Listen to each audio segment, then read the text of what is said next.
But ageism, it doesn't just happen at work, it happens all kinds of places. And joining us now to talk about it all is psychotherapist and host of The Pivot with Robi Ludwig podcast. It's Robi Ludwig with us. So you wrote a book on this a while ago, I right? did. Your Best Ages Now. Yeah, Yes. you saw what was coming.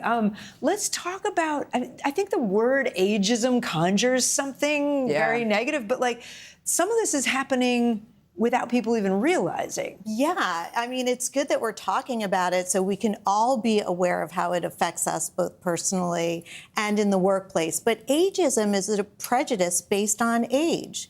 And it can affect the young, it can affect older populations, but it's basically stereotypes and misjudging someone based on what you think their age is. And some of us might be contributing to this without even realizing it based on some phrases we're saying or misconceptions, stereotypes. Can you walk us through what those might look like? Sure. So you look good for your age. I know we were talking about this during the break. It sounds like a compliment, but it's a backhanded compliment. Boomer, senile, you can't teach an old dog new tricks, over the hill. All of these statements really imply that someone is no longer of use or of value. Yeah, the joke, okay, boomer, it has been leveled my way. I'm not a boomer, just for the record. Right. But it does sting when people say that because you think they're making you feel like you're really old. People do joke about this stuff, right? They do joke about it. I think it causes anxiety, right? How does someone experience me? But I think what it overlooks, and this is why I wrote my book, Your Best Ages Now, is the good feelings that come with aging.